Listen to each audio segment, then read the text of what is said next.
Um, Kenny's going to try and find us a winner. And when you get a winner, just interrupt Greg and I. Actually, no, I'm going to. If you're calling for tickets, I just realized I ain't going to touch anything with Greg and your connection.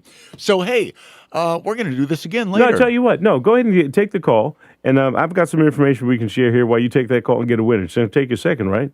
Yeah, I'll tell you what we're going to do. I got it. All right, we got a plan here. Okay. Go.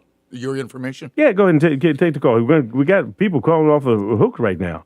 Okay, go ahead. All right. And so while he's doing that and getting us a winner from Amy Grant, still want to remind you that there are a lot of closures here that are going on in Fayetteville because of the cold weather that we have. And I just said 17 degrees right now in Fayetteville. I don't know where the temperature is. And when I get Greg on the line, we're going to talk about that for a second because the temperature was 19, now 18, now 17, and then the sun's coming up. It's getting colder, and that's a phenomenon that I noticed even when I was doing weather on Channel 11 and Channel 5, that when the sun comes up in the morning, the temperature actually goes down. I'll ask him to explain why that happens. But Fayetteville State University is closed today. Fayetteville Technical Community College is closed as well, and everybody's basically telling you to stay home. Now, you look like you got a winner? Is that what you got? Yeah. So we can get on to the rest of the show with Greg. But anyway, congratulations, Sandra. Let me see. Hold on. Margola, and she's from Fayetteville, and she's very excited. Okay. She's going to take a friend. Well, that's great to know. And right now we're going to go to the phone here. Greg, you standing by there with us? I am here. Are you disappointed that you did not win the Amy Grant tickets? I did not. All right, but you need to be present to win, so that's out. Hey, look, I was just now, Kenny, thanks for doing that way and getting us a winner in there with Amy Grant. That's important stuff. We're going to be giving those tickets away in the coming days and stuff. Actually, we've got a bunch this week, and it's next week, too. All right, we'll make sure we take care of that. And, Greg, I was just now talking, I always have to give the temperature after CBS 17's meteorologist gives a spiel on where we are with the weather. The temperature when I started, it was 19, and then as an hour went by, it was 18, and I just checked right now, and now it's 17. Didn't the sun come up? Did the sun come up where you explain that phenomenon, because that happens. Why does that happen? It's the same principle as to why the coldest day of the year is not the shortest day of the year. And basically what it is that at night, you've got all this radiation going from the ground out to space, and so it's, getting colder. And then even when the sun comes up, for a little bit, not too long, for a little bit, there's still more going out than there is coming in. And so the temperature will either stay the same or even drop a little bit, and then eventually the sun gets strong enough so there's more coming in than there is going out, and that's when we start to warm up. Does that make sense? Now it makes sense because it was never explained to me that way as I was taking some courses, and I couldn't explain it to anyone else. I just said that. You want to hear? Well, I mean, I would just tell everybody it was the end of the world. All right, now some vibrato music was coming in here. Yeah, well, you want to explain something else here? Well, I was just going to say the best analogy I ever heard, and I hope I can make this make sense, is that supposing you had a bathtub, and the water level in the bathtub represents the temperature of the air, okay? The faucet is the sun, and the drain is the amount of radiation leaving the Earth and going out to space. So on December 21st, or thereabouts, shortest day of the year, the faucet's turned all the way down, and the water level's, down pretty far. And then you start to turn the faucet back up, but there's still more going out through the drain than there is coming in from the faucet. So the water level continues to drop. And then finally, about the middle of January, the faucet is up strong enough so that it overtakes the drain and the water level starts to rise. And I hope that makes a little bit of sense. Well, that's the best analogy I've ever heard. And I followed that all the way through, and it makes an awful lot of sense. We used to talk an awful lot about radiational cooling at night. If we get some cloud coverage over here, the temperature's not going to go down as much, and that's good for us for whatever reason. But radiational cooling of the Earth happens every day, no matter when we are. And if you're in summer, I guess, and the temperature was real hot, we're still not going to get that much cooling just because of where we are, and I guess in terms of the season that we're in. But there is some cooling that always happens at night. Oh, absolutely. And it's there's a lot of fascinating things that go on. Like for instance, Blanton's, my sponsor on Facebook, asked me to do a little thing the other day about why people have really dry skin this time of year and scratchy throats and all that sort of stuff. And basically what it amounts to is that, supposing the temperature outside is 32 and the humidity is 50%, you take that same air and warm it up to 70, and all of a sudden your humidity might be 10%. Wow. And so that's why people need humidifiers and that kind of stuff, so they don't have all those different symptoms. Yeah, and that's why they need some lotion too.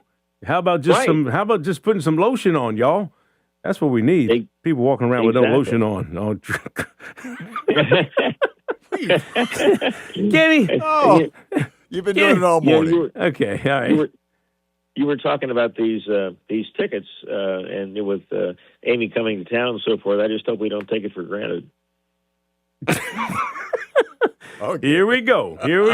That's classic. That is good. But look, let's get down to the nitty gritty here, because we're telling everybody, don't come out. It's the end of the world. If you drive, you're going to die. No, we're not saying that, but we are saying to take care. As I was driving in this morning, I did a play-by-play, and I normally put my phone up in the windshield and show people the route that I'm taking, so they get a sense, at dark 30, of what it's like out here, the patches of ice and everything. Right. When you explain first of all, the bridges and how that works. Rick Gall used to say, there's no such thing as bridges and overpass. It's just bridges. Don't say overpass on Channel 5. So you may notice that nobody on Channel 5 talks about an overpass. They're all bridges. You remember that? Did he tell you that? Absolutely. Yeah. Do you agree with that? Well, yeah, I guess it's redundant, in the sense that it's just two different ways to say the same thing, Right. But yeah, the idea there is that, like with an overpass or bridge, whatever you want to call it, is that there's air on all sides of it. And so it ends up getting cooler than, whereas at the ground, supposing the soil temperature is fairly warm, that's going to warm the ground from underneath. And you don't have that with a bridge situation. If the air is really, really cold, that bridge is going to get, is going to encounter that cold air on all sides. And as a result, it's going to get colder. All right. So right now, what's the situation for us? As you look forward, we see some pretty cold temperatures. They're going to be sticking around here. Would you consider this unusually cold or just par for the course? I made this comment the other day. It's not that this cold is historic. Like, for instance, the coldest temperature ever observed at the Raleigh-Durham airport is -9, which was January 21st of 85. And the coldest high temperature ever is 17. Now, we weren't that far away from that on Saturday. But it's the persistence of the cold that I think is unusual. The fact that, we get cold spells all the time where a couple of days it'll be cold and then it bounces back. And the thing about this is it just hasn't bounced back yet. Yeah, so we're going to experience these temperatures here for whatever reason. Do you see any other precipitation coming in off the coast or out of the Gulf that may give us another shot at some snow or some ice in the coming week or so? Well, it looks like we've got like a system that's going to affect us. Maybe later Wednesday night, maybe into Thursday, and it would most likely start as rain, and then it's possible. And I think this will be more likely north of Fayetteville than it would be in Fayetteville itself, that it could end as a few flakes at the tail end, but it does not look like a major storm by any stretch. And I think behind that, we're going to have another shot of cold air coming in where we could have highs in the 30s to around 40, and lows way down below freezing. So, the normal high is now going up. The 30-year average, which is based on the period from 1991 to 2020, those numbers are starting to creep up now. So I think the normal high is probably close to the mid-50s now. And so even if you're in the 40s, you're pretty far below normal for this time of year. All right. Because the Super Bowl is going to be held in San Francisco. I don't even know if it's a covered stadium. That really doesn't matter. But I want to be able to watch it in peace here. Is there any prediction for snow around here for Super Bowl Sunday? Not at this point. And, it's funny. It's not funny. It actually makes me a little bit angry that there are some folks out there on YouTube and social media, and I saw this either yesterday or the day before, somebody put a 309-hour model forecast that showed a big snowstorm along the Gulf Coast. And then they try to distance themselves from it by saying, oh, this is not my forecast. This is just a model forecast. And I'm sitting there going, yeah, and the reason you show it is to get attention, 309 hours. I mean, heck, look at this past weekend when you had computer models on Friday afternoon and Saturday morning that were saying, forget it, give up, nothing's going to happen. And so that was less than 24 hours. And we're going to show a 309-hour forecast and assign any amount of credibility to it? Are you kidding me? Right. Well, when I was doing weather on Channel 40, you guys were still doing a 3-day forecast, and I came up with the Counter Force 40 4-day forecast. And so I was killing you guys, if you hear me tell it. Well, look, Greg, we always appreciate you coming here. And before you go, I'm glad we reconnected. You were down in Myrtle Beach, and now you're back up in Wake County in Fuquay. You said you could walk to downtown from where you live. Yep. But the most important thing is the fact that you are back here and people can see you over the social medias. So give us a little spiel on how people can see you other than being our special guest here. Yeah, well, Blanton's Air Plumbing and Electric, and I can't tell you how great a relationship that has turned out to be. They're just a first-class company, and they're not giving me any kickbacks this morning to say that. There's a bunch of nice people, and they do great work. But they sponsor my Facebook page, and so if you do a search for, like, Blanton's and FISHEL, it'll come up. And then I also have a Patreon channel, patreon.com/fishweather, and that's a subscription service. It's $3 a month, but I haven't raised the price in 3.5 years I've been doing it. And that is a video that has a lot more detail to it, graphics and explanations and statistics and all that sort of stuff. And so, if you can part with $3 a month, and I understand that, money's tight for a lot of people these days, I understand. But if you can swing it, give it a shot. And if you don't like it, you can cancel. But I'd love to have you give it a shot.